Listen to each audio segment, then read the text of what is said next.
Hi ಹೇಗಿದ್ದೀರಾ ಎಲ್ಲರೂ ಚೆನ್ನಾಗಿದ್ದೀರಾ? Welcome back to my YouTube channel. ಯಾರೆಲ್ಲ ಇನ್ನೂ ನನ್ನ ಚಾನಲ್ಗೆ ಸಬ್ಸ್ಕ್ರೈಬ್ ಮಾಡಿಲ್ಲ ಸಬ್ಸ್ಕ್ರೈಬ್ ಮಾಡಿ, ಲೈಕ್ ಮಾಡಿ, ಶೇರ್ ಮಾಡಿ, ಕಮೆಂಟ್ ಮಾಡಿ. ಇದು ಶ್ರಾವಣದ ಮೊದಲನೇ ಅಮಾವಾಸ್ಯೆ ನೋಡಿ, ಹಂಗಾಗಿ ಬೆಳಗ್ಗೆನೇ ಎದ್ಬಿಟ್ಟಿದ್ದೀನಿ ಪೂಜೆ ಮಾಡ್ಬೇಕಂತೇಳಿ. ಬನ್ನಿ ಇವತ್ತು ಪೂಜೆ ಮಾಡೋಣ. ಫಸ್ಟ್ ಡೇ ಶ್ರಾವಣದ್ದು ಎಲ್ರಿಗೂ ಒಂಥರ ಫುಲ್ ಅಂದರೆ ಹಬ್ಬದ ವಾತಾವರಣ ಅಂತಲೇ ಹೇಳ್ಬೋದು. ನಮ್ಮ ಮನೆಯಲ್ಲೂ ಕೂಡ ಹಂಗೆ ಬೆಳಗ್ಗೆ ಎದ್ಬಿಟ್ಟು ಸ್ನಾನ ಎಲ್ಲ ಮಾಡಿಕೊಂಡು ಪೂಜೆಗೆಲ್ಲ ರೆಡಿ ಮಾಡ್ಕೊಂಡಿದ್ದೀನಿ. ಬನ್ನಿ ಪೂಜೆ ಕಂಟಿನ್ಯೂ ಮಾಡೋಣ. ಬೆಳಗಿನ ಜಾವನೇ ನಾನು ಮೊದಲ ಶ್ರಾವಣ ಮಾಸದ ಅಮಾವಾಸ್ಯೆ ನೋಡಿ ಇದು. ಹಂಗೆ ಭೀಮನ ಅಮಾವಾಸ್ಯೆ ಕೂಡ ಅಂತ ಕರೀತಾರೆ ಅಮಾವಾಸ್ಯೆಗೆ. ಹೆಂಡ್ತಿದರು ಗಂಡನ ಪಾದ ಪೂಜೆ ಮಾಡಿ 100 ಕಾಲ ನನ್ನ ಗಂಡ ಚೆನ್ನಾಗಿರಲಿ ಅಂತೇಳಿ ಆಶೀರ್ವಾದ ಪಡ್ಕೊತಾರೆ. ಬಟ್ ನಾನು ಇವತ್ತೇನು ಸೆಲೆಬ್ರೇಷನ್ ಮಾಡಿಲ್ಲ. ಸೆಲೆಬ್ರೇಷನ್ ಅನ್ನೋಕ್ಕಿಂತ ನಮ್ಮ ಕಡೆ ಈ ಥರ ಗಂಡಂದಿರ ಪಾದ ಪೂಜೆ ಮಾಡ್ಬೇಕಂತೇಳಿ ಆ ಥರ ಇಲ್ಲ. ಆದರೂ ಕೂಡ ನಾನು ಈ ಸಲ ಮಾಡೋಣ ಅಂತ ಅಂದ್ಕೊಂಡಿದ್ದೆ, ಬಟ್ ಆಗಲಿಲ್ಲ ಕಾರಣಾಂತರಗಳಿಂದ. ನಮ್ಮ ಹಸ್ಬೆಂಡ್ ಹೋದ್ರು ಬೆಳಗ್ಗೆನೇ ಡ್ಯೂಟಿ, ಅಂದರೆ ಶಾಪ್ ಅಲ್ವಾ, ಕಸ್ಟಮರ್ ಜಾಸ್ತಿ ಇರೋದ್ರಿಂದ. ಹಂಗಾಗಿ ನಾನೇನು ಸೆಲೆಬ್ರೇಷನ್ ಮಾಡೋಕ್ಕೆ ಹೋಗಲಿಲ್ಲ. ಇನ್ನು ರಂಗೋಲಿ ಹಾಕಕ್ಕಂತ ಹೇಳ್ಬಿಟ್ಟು ಎಲ್ಲನೂ ರೆಡಿ ಮಾಡ್ಕೊತಾ ಇದ್ದೀನಿ ನೋಡಿ. ಮೊನ್ನೆನೇ ನಾನು ಹೊಸ್ದಾಗಿ ತೊಗೊಂಡಿರೋ ಬಾಕ್ಸಲ್ಲಿ ಎಲ್ಲನೂ ಫಿಲ್ ಮಾಡಿಡ್ತಾ ಇದ್ದೀನಿ ನೋಡಿ. ಬೆಳಗ್ಗೆನೇ ಎದ್ಬಿಟ್ಟಿದ್ದೆ ಇವತ್ತು ಪೂಜೆ ಅಂತ ಹೇಳ್ಬಿಟ್ಟು. ಸನ್ನಿ ಮಲ್ಕೊಂಡಿದ್ದ. ನಮ್ಮ ಹಸ್ಬೆಂಡ್ ಕೂಡ ಬೆಳಗ್ಗೆನೇ ಸ್ನಾನ ಮಾಡ್ಕೊಂಡು ಡ್ಯೂಟಿಗೆ ಹೋಗ್ಬಿಟ್ರು. ಅವರು ಕೂಡ ಒಬ್ಬಳೇ ಆಗಿರೋದ್ರಿಂದ ಅವನು ಇನ್ನೂ ಟೈಮ್ ಬೇಕು ಎದ್ದೇಳಕ್ಕೆ ಅಂದ್ಬಿಟ್ಟು ನಿಧಾನಕ್ಕೆ ಪ್ರಶಾಂತವಾಗಿ ಪೂಜೆ ಮಾಡ್ಕೊತಾ ಇದ್ದೆ ನೋಡಿ. ಏನೋ ಒಂಥರ ಖುಷಿ ಅಲ್ವಾ. ಇದಕ್ಕೋಸ್ಕರನೇ ತರಿಸ್ಕೊಂಡಿರೋದು ನೋಡಿ. ಎಲ್ಲನೂ ಒಂದೇ ತಲೆ ಫಿಲ್ ಮಾಡಿ ಇಟ್ಕೊಂಡು ಬಿಡ್ಬೋದು, ಎಷ್ಟು ಚೆನ್ನಾಗಿರುತ್ತೆ ಅಂದ್ಬಿಟ್ಟು. ಯೂಸ್ ಕೂಡ ಆಯಿತು ನನಗೆ. ಆ್ಯಂಡ್ ರಂಗೋಲಿ ಹಾಕ್ತಾ ಇದ್ದೆ ನೋಡಿ. ಇದು ಏನಪ್ಪ ಅಂತಂದರೆ, ಯಾವಾಗಾದರೂ ಈ ಥರ ಪೀಸ್ಫುಲ್ಲಾಗಿ ಕುಂತ್ಕೊಂಡು ನಾನು ರಂಗೋಲಿ ಬಿಡಿಸ್ತೀನಿ. ರೇರ್ ನಾನು ಹಾಕ್ತೀನಿ, ಬಟ್ ಚಿಕ್ಕ ರಂಗೋಲಿ ಎಲ್ಲ ಹಾಕಿರ್ತೀನಿ. ಈ ಥರ ಎಲ್ಲ ಹೊಸ್ಲಿಗೆ ಅಲ್ಲೆಲ್ಲ ತುಂಬ ರೇರ್. ಈ ಥರ ಏನಾದರೂ ಅಮಾವಾಸ್ಯೆ ಆಗಿರ್ಬೋದು, ಹಬ್ಬ ಆ ಥರ ಬಂದಾಗ ಮಾತ್ರ ನಾನು ಹಾಕೋದು. ಅಂದರೆ ಖಾಲಿ ಟೈಮಲ್ಲಿ ಸನ್ನಿ ಇರ್ತಾನಲ್ವಾ, ನನಗೆ ಒಂಥರ ಕಂಫರ್ಟಬಲ್ ಅನ್ಸಲ್ಲ ಅಂದ್ಬಿಟ್ಟು ಡೈಲಿ ನನಗೆ ಇಷ್ಟ ಪೂಜೆ ಮಾಡ್ಕೊಂಬಿಡ್ತೀನಿ. ಬಟ್ ರಂಗೋಲಿ ಎಲ್ಲ ಹಾಕೋದು ಈ ಥರ ಏನಾದರೂ ಸ್ಪೆಷಲ್ ದಿನ ಆದಮೇಲೆ ನಾರ್ಮಲ್ ಹಾಕಿರ್ತೀನಿ. ಈ ಥರ ಕಲರ್ಫುಲ್ಲಾಗಿ ಹಾಕೋದಂದರೆ ಹಬ್ಬ ಥರ ಬಂದಾಗೆಲ್ಲ ಹಾಕೋದು ನೋಡಿ. ನಮ್ಮೂರ ಕಡೆ, ಉತ್ತರ ಕರ್ನಾಟಕ ಕಡೆ ತುಂಬ ಅಂದರೆ ತುಂಬಾ ಕಡಿಮೆ ಈ ಥರ ಏನಪ್ಪ ಅಂತಂದರೆ ಗಂಡಂದಿಗೆ ಪೂಜೆ ಮಾಡೋದು, ಈ ಅಮಾವಾಸ್ಯೆನ ಆಚರಣೆ ಮಾಡೋದು. ಅಂದರೆ ಮೊದಲೇ ಶ್ರಾವಣ ಮಾಸ ಅಂತ ಅಮಾವಾಸ್ಯೆದಲ್ಲಿ ಅಂತ ಆಚರಣೆ ಮಾಡ್ತಾರೆ. ಭೀಮನ ಅಮಾವಾಸ್ಯೆ ಅಂತ ಈ ಕಡೆ ಗಂಡನ ಪಾದ ಪೂಜೆ ಮಾಡೋದು. ಅದು ನನಗೆ ತಿಳಿದ ಮಟ್ಟಿಗೆ, ಬುದ್ಧಿ ಬಂದಿರೋ ಮಟ್ಟಿಗೆ ನಮ್ಮ ಕಡೆ ಆಚರಣೆ ಮಾಡಲ್ಲ. ಯಾಕೆ ಅಂತ ನನಗೂ ಗೊತ್ತಿಲ್ಲ. ಬಟ್ ಇವಾಗೆಲ್ಲ ನಡೀತಾ ಇದ್ದಾವೆ. ನಮ್ಮ ಟ್ರೆಂಡಿಂಗ್ ಹುಡುಗಿಯರೆಲ್ಲ ಬಂದಮೇಲೆ ಆಚರಣೆ ಮಾಡ್ತಾರೆ. ಹಾಗಾಗಿ ನಾನು ಕೂಡ ಅದರಲ್ಲಿ ಏನಿದೆ ತಪ್ಪು, ಪಾದ ತೊಳೆದು ಪೂಜೆ ಮಾಡಿದ್ರಾಯ್ತು ಅಂತ ಅಂದ್ಕೊಂಡಿದ್ದೆ. ಬಟ್ ಈ ವರ್ಷ ನನಗೂ ಆಗಲಿಲ್ಲ. ಯಾಕಂದರೆ ನಮ್ಮ ಹಸ್ಬೆಂಡ್ದು ಬೆಳಗ್ಗೆನೇ ಕೆಲಸ ಇರೋದ್ರಿಂದ ಹೋಗ್ಬಿಟ್ರು. ಸಾಯಂಕಾಲ ಕೂಡ ಬೇಗನೆ ಬಂದಮೇಲೆ ಮಾಡಿದ್ರಾಯ್ತು ಅಂದ್ಕೊಂಡೆ. ಸಾಯಂಕಾಲ ಕೂಡ ಆಗಲಿಲ್ಲ. ಹಾಗಾಗಿ ನಾನು ಸುಮ್ಮನಾಗ್ಬಿಟ್ಟೆ. ನೆಕ್ಸ್ಟ್ ಇಯರ್ ನೋಡೋಣ, ಮಾಡೋಣ ಅಂದ್ಕೊಂಡಿದ್ದೀನಿ. ಇನ್ನು ಇಲ್ಲಿ ಕೂಡ ದೇವ್ರ ಮನೇಲಿ ಕೂಡ ರಂಗೋಲಿ ಬಿಡ್ತಾ ಇದ್ದೀನಿ ನೋಡಿ. ಏನೋ ಒಂಥರ ಹಬ್ಬ ಬಂದಮೇಲೆ ಖುಷಿನೇ ನೋಡಿ ಅಲ್ವಾ. ಈ ಶ್ರಾವಣ ಫುಲ್ಲು ಎಲ್ಲ ಖುಷಿ. ಮೊದಲಿಗೆ ಮನೆ ಕ್ಲೀನ್ ಮಾಡೋದು, ನೆಕ್ಸ್ಟು ಮೊದಲೇ ಶ್ರಾವಣ ಮಾಸ ಬಂದಾಗ ಫುಲ್ ಅಂದರೆ ಫುಲ್ ಎಲ್ಲ ಕೆಲವರು ನಡ್ಕೊತ ದೇವಸ್ಥಾನಗಳಿಗೆಲ್ಲ ಹೋಗ್ತಾರೆ. ನಮ್ಮ ಕಡೆ ನಾವು ರೇರು. ನಾವೆಲ್ಲ ಕಾಲೇಜ್ ಟೈಮಲ್ಲೆಲ್ಲ ಮುಂಚೆ ಹೋಗ್ತಿದ್ವಿ. ಇವಾಗೆಲ್ಲ ಮಕ್ಕಳಾದ್ಮೇಲೆ ಅಷ್ಟೊಂದು ಇಂಟ್ರೆಸ್ಟೂ ಇಲ್ಲ, ಆ್ಯಂಡ್ ಅಷ್ಟು ಟೈಮು ಇಲ್ಲ. ಟೈಮ್ ಇರುತ್ತೆ, ಬಟ್ ನಮಗೆ ಕರ್ಕೊಂಡು ಹೋಗೋಕ್ಕೆ ಯಾರೂ ಇರಲ್ಲಲ್ವ. ಹಂಗಾಗಿ ಮನೇಲೇ ಎಲ್ಲ ಮುಗಿಸ್ಕೊಂಡು ಬಿಡೋದು ನೋಡಿ. ಮಂಗಳಾರತಿ ಮಾಡ್ಕೊತಿದ್ದೆ. ಏನಪ್ಪ ಅಂದರೆ 7 ಗಂಟೆ 7:30 ಏನೋ ಆಗಿರ್ಬೋದು ಟೈಮು. ಎಲ್ಲ ಪೂಜೆ ಮುಗಿಸ್ಕೊಂಡ್ಬಿಟ್ಟೆ ನೋಡಿ ಬೆಳಗ್ಗೆನೇ ಎದ್ಬಿಟ್ಟು.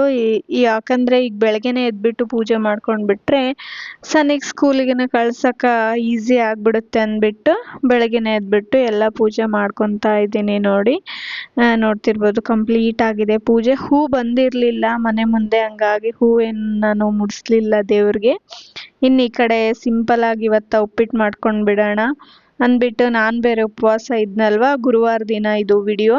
ಹಾಗಾಗಿ ಅಂದರೆ ನಾನು ಸನ್ನಿಂದು ಅಷ್ಟೇ ಆಗಷ್ಟು ಉಪ್ಪಿಟ್ಟು ಮಾಡ್ಕೊತಾ ಇದ್ದೆ ನೋಡಿ. ಅವನು ಇನ್ನೂ ಮಲ್ಕೊಂಡಿದ್ದ. ಅವನು ಎದ್ದಳಷ್ಟಿಗೆ ಎಲ್ಲನೂ ಟಿಫಿನ್ ಬಾಕ್ಸ್ ರೆಡಿ ಮಾಡಿ ಅಡುಗೆ ಮಾಡಿ ಅವನಿಗೆ ಎಬ್ಬಿಸಿ ಸ್ನಾನ ಮಾಡಿಸಿ ಊಟ ಮಾಡಿಸಿ ಕಳಿಸ್ಬಿಟ್ರೆ ಅವನು ಕೂಡ ಚೆನ್ನಾಗಿ ನಿದ್ದೆ ಮಾಡ್ತಾನೆ, ನಿದ್ದೆ ಆಗಿರುತ್ತೆ, ಫ್ರೆಶ್ ಅಪ್ ಆಗಿರ್ತಾನೆ ಅಂದ್ಬಿಟ್ಟು ನಾನು ಅವನಿಗೋಸ್ಕರ ಬಿಸಿ ಬಿಸಿಯಾಗಿ ಉಪ್ಪಿಟ್ಟು ಮಾಡ್ತಾ ಇದ್ದೀನಿ ನೋಡಿ. ಉಪ್ಪಿಟ್ಟು ರೆಸಿಪಿಯನ್ನು ತೋರಿಸ್ಬೇಕಾಗಿಲ್ಲ, ನಾರ್ಮಲ್ ಆಗಿ ಎಲ್ರಿಗೂ ಗೊತ್ತಿರೋದೆ.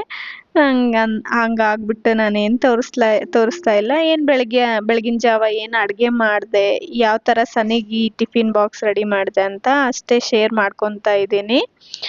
ಸನಿಗೆ ಒಂದು ಬಾಕ್ಸಲ್ಲಿ ನಾನು ಸ್ನ್ಯಾಕ್ಸ್ ಅಂದರೆ ಫ್ರೂಟ್ಸ್ ಹಾಕಿಟ್ಟಿರ್ತೀನಿ, ಇನ್ನೊಂದು ಬಾಕ್ಸಲ್ಲಿ ನಾನು ಈ ಥರ ಏನಾದರೂ ಉಪ್ಪಿಟ್ಟಾಗಿರ್ಬೋದು ಏನಾದರೂ ಊಟನ ಇಟ್ಟು ಕಳಿಸಿರ್ತೀನಿ.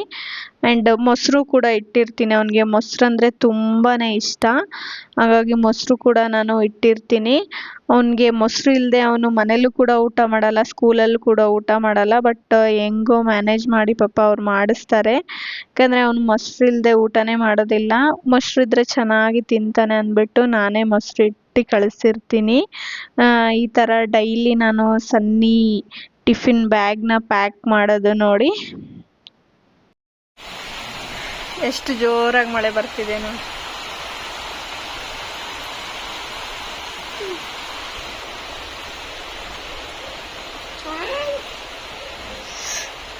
ಏನ್ ಮಾಡ್ತಿದ್ಯಾ ಸನಿ?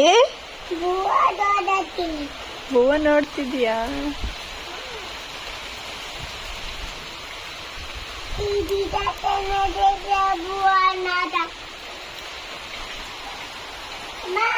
ತುಂಬಾ ದಿನ ಆದಿಂದ ಇಷ್ಟು ಸ್ಪೀಡ್ ಮಳೆ ಬರ್ತಿರೋದು. ದಿನ ತುಂಬಾ ಹನಿ ಹನಿ ಹನಿ ಹನಿ ಹನಿ ಬರ್ತಾ ಇತ್ತು, ಮೋಡ ಮೋಡ ಮೋಡ. ಏನ್ ಪಾಪ?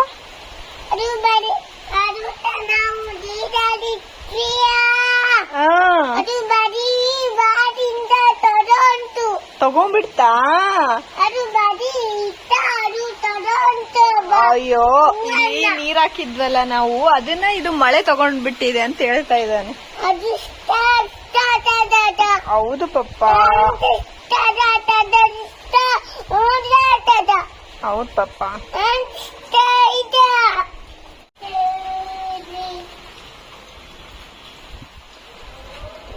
ಹಾಯ್ ಹಾಲ್. ಇದು ಸಾಯಂಕಾಲ 7 ಗಂಟೆ ಆಗ್ತಾ ಇದೆ ನೋಡಿ. ಸನ್ನಿ, ನಾನು ಮತ್ತು ಸನ್ನಿನವ್ರ ಅಪ್ಪ ಸೇರಿಕೊಂಡು ಹೊರಗಡೆ ಹೋಗ್ತಾ ಇದ್ದೀವಿ. ಸ್ವಲ್ಪ ಸುಮ್ಮನೆ ಹಾಗೆ. ಸನ್ನಿ ಬೆಳಿಗ್ಗೆ ಶಾಪಿಂಗ್ ಅಂತ ಅಳ್ತಾ ಇದ್ದ. ಹಾಗಾಗಿ ಅವನಿಗೋಸ್ಕರ ಹೋಗಿ ಏನಾದರೂ ಅವನ ಸಲಂದ ಅಷ್ಟೇನಿಲ್ಲ, ಒಂದು ಬೈಕ್ ಆದರೂ ಗಾಡಿ ಆದರೂ ಕೊಡಿಸ್ಕೊಂಡು ಬರೋಣ ಅಂತ ಹೊರಗಡೆ ಹೋಗ್ತಾ ಇದ್ದೀವಿ. ಇಲ್ಲಿ ನೋಡಿ, ರೆಡಿಯಾಗಿ ಸಣ್ಣ ಪಾಪು ಥರ ಯಾವ ಥರ ಹಾಲು ಕುಡ್ಕೊಂಡು ಮಲ್ಕೊಂಡಿದ್ದಾನೆ ನೋಡಿ. ಇನ್ನೂ ಅವರು ಪಪ್ಪ ಬಂದಿಲ್ಲ, ಇನ್ನೇನು ಬರ್ತೀನಿ ಅಂತ ಹೇಳಿದ್ದಾರೆ. ಹಂಗಾಗಿ ವೇಟ್ ಮಾಡ್ತಾ ಇದ್ದೀವಿ ಇಬ್ಬರು. ಸುಮ್ಮನೆ ಕಾಮನಾಗಿ ಹಂಗೆ ಹೋಗ್ತಾ ಇದ್ದೀವಿ, ಏನು ರೆಡಿ ಆ ಥರ ಏನಿಲ್ಲ. ಸುಮ್ಮನೆ ಮಳೆ ಬಂದು ಮನೇಲೆ ಕುಂತು ಬೋರ್ ಆಗ್ತಾ ಇದೆ. ಹಂಗಾಗಿ ಹೊರಗಡೆ ಹೋಗಿ ಬರೋಣ, ಏನಾದರೂ ಸ್ವಲ್ಪ ಅಲ್ಲಿ ಸ್ನ್ಯಾಕ್ಸ್ ತಿನ್ಕೊಂಡು ಬರೋಣ ಅಂತ ಹೋಗ್ತಾ ಇದ್ದೀವಿ ಅಷ್ಟೇ. ಸನಿ ಕೂಡ ರೆಡಿ ಆಗಿದ್ದಾನೆ ನೋಡಿ. ಸನಿ ಎದ್ದು ಕೂತ್ ಕುಡಿ ಸನಿ, ಹಂಗೆ ಮಲ್ಕೊಂಡು ಕುಡಿಬಾರ್ದು. ಅವ್ರು ಬಂದಿಂದ ಹೊರಡೋಣ.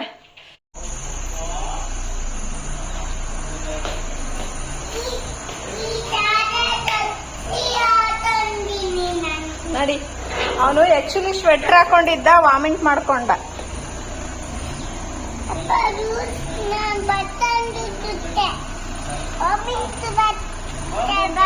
ಇಳಿ ಬಂಗಾರ ಕೆಳಗಡೆ. ರಾತ್ರಿ ಎಷ್ಟೊತ್ತಾಗಿದೆ ಹೇಳ್ಸನ್? ಇವಾಗ ರಾತ್ರಿ ಆಗಿಲ್ಲ, ಒಂದು 7:30 ಆಗಿದೆ. 7 ಗಂಟೆ ಆಗ್ತಾ ಇದೆ. ಲಾಂಗ್ ಡ್ರೈವ್ ಹೋಗ್ಬೇಕಾ ಶಾಪಿಂಗ್ ಹೋಗ್ಬೇಕಪ್ಪ ನೀನು? ಲಾಂಗ್ ಡ್ರೈವ್ ಅಂತ ಅಮ್ಮ, ನೀನು ಶಾಪಿಂಗ್ ಅಂತೀಯ. ಯಾವ್ದು ಮಾಡೋಣ ಫಸ್ಟ್? ನೀನು ಶಾಪಿಂಗ್ ಆಟಕ್ಕೆ ಕತ್ಲಾಗ್ಬಿಡ್ತದ, ಲಾಂಗ್ ಡ್ರೈವ್ ಇಲ್ಲೇ ಕ್ಯಾನ್ಸಲ್ ಆಗ್ಬಿಡ್ತದ. ಆಮೇಲೆ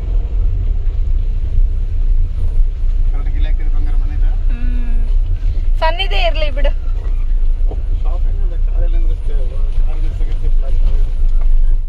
ಶಾಪಿಂಗ್ ಅಂದ್ರೆ ಕಾರ್ ಪಾರ್ಕಿಂಗ್ ಇಲ್ಲ ಅಂತೆ, ಏನ್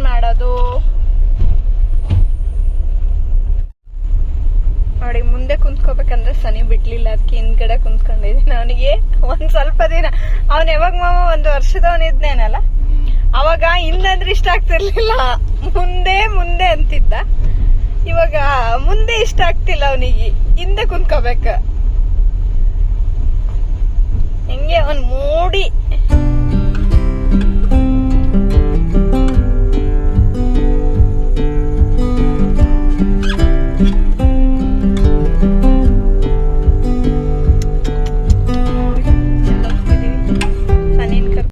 ಲೈಟ್ ಆಗಿ ಮಳೆ ಕೂಡ ಸ್ಟಾರ್ಟ್ ಆಗಿತ್ತು ಅವಾಗ್ಲೇ. ಬಟ್ ಬಂದಿದೀವಿ, ಹೋಗೋಣ ಅಂತೇಳಿ ಹೋಗ್ತಾ ಇದ್ವಿ. ಸನ್ನಿ ಅಂತೂ ಫುಲ್ ಕಿರ್ಚಾಡ್ತಾ ಇದ್ದ, ಮಳೆ ಬಂತು ಅಂತ ಹೇಳ್ಬಿಟ್ಟು. ಅವನಿಗೆ ಮಳೆ ಅಂದ್ರೆ ತುಂಬಾನೇ ಇಷ್ಟ. ಹಂಗಾಗಿ ನಾವು ಜಾಸ್ತಿ ಅವನಿಗೆ ಮಳೆಯಲ್ಲಿ ಕರ್ಕೊಂಡು ಓಡಲ್ಲ, ಅಷ್ಟೇ ಅಲರ್ಜಿ ಕೂಡ. ಶಾಪಿಂಗ್ ಮಾಲ್ ಬಂತ ಸನ್ನಿ?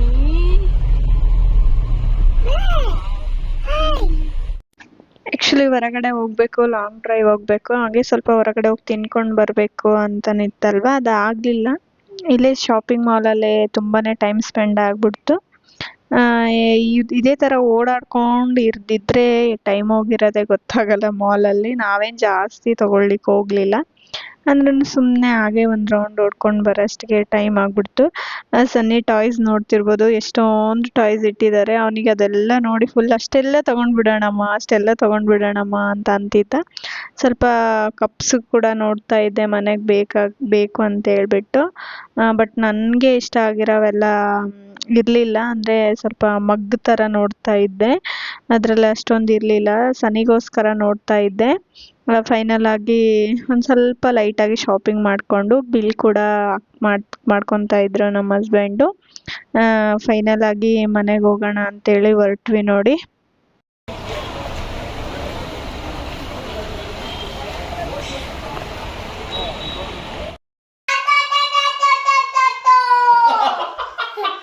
ಸನಿನ್ ಕರ್ಕೊಂಡು ಶಾಪಿಂಗ್ ಎಲ್ಲ ಹೋಗಿ ಬಂದ್ವಿ ನೋಡಿ, ಮುಗೀತು. ಡೈಲಾಗ್ ನನಗೆ ಉಲ್ಟಾ ಹೊಡಿತಿದ್ದಾನೆ. ಏನ್ ತಗೊಂಡ್ ಬಂದಿ ಸನಿ? ಗೋಡಂಬಿ ಅಷ್ಟೇ ತಗೊಂಡ್ ಬಂದ? ತೋರ್ಸು, ಮತ್ತೆ ಏನೇನ್ ತಗೊಂಡ್. ನೆಕ್ಸ್ಟ್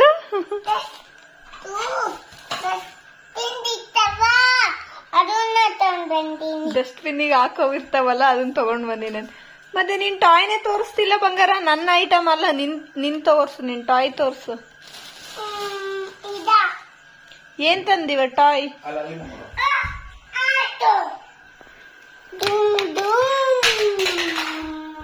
ನೋಡಿ ಅವಂದು. ಆ್ಯಂಡ್ ಇವತ್ತಿನ ಲಾಗ್ ಇಲ್ಲಿಗೆ ಎಂಡ್ ಮಾಡ್ತಾ ಇದ್ದೀನಿ. ಬಾಯ್ ಬಾಯ್, ಗುಡ್ ನೈಟ್.